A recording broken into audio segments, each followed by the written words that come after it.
কয়েকদিন আগেও ওই পাশে সবাই অনেক কান্নাকাটি করতেছে, বাড়ির থেকে মালামাল সরাই নিতেছে দেখতেছি। হ্যাঁ, সবাই কান্না করতেছে যে আমাদের এই নদী আর থাকতে দিবে না। এলাকার এই অবস্থা দেখে হ্যাঁ, আমরা সবাই মর্মাহত হয়েছি এবং এলাকার যারা গণ্যমান্য ব্যক্তি আছে তারা বলতেছে যে যে এলাকা তো যদি ভেঙে যায় সবাই কোন কোথায় চলে যাবে। এখন যদি একটা দোয়ার আয়োজন করা হয় যে ওলামা একরামদেরকে যদি নিয়ে এসে একটা দোয়া করা হয়, যদি আল্লাহ এই ওসিলায় কারো আমিনের ওসিলায় যদি আল্লাহ এই নদীটাকে ফিরিয়ে দেয়, নদীটাকে বা ওই অবস্থায় রাখে, হ্যাঁ, তাহলে এই এলাকাটা বেঁচে যাবে। এই এলাকাটা যেন সবাই সংঘবদ্ধভাবে সবাই যেন থাকতে পারে, এই জন্য ওলামা একরামের শরণাপন্ন হয়েছে এলাকার মানুষ যে একটু দোয়া করার জন্য, যেন সবাইকে ডাকছি।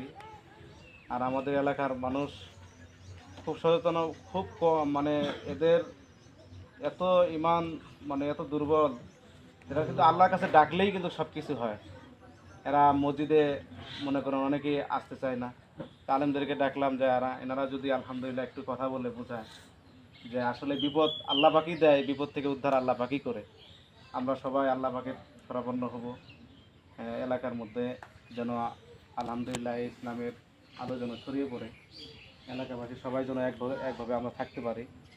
এই জন্য সকলেই দোয়া করবেন আমাদের জন্য, এলাকার জন্য, এবং এই নদীর আগ্রাসন থেকে যেন আল্লাহ আমাদেরকে হেফাজত করে। আল্লাহ।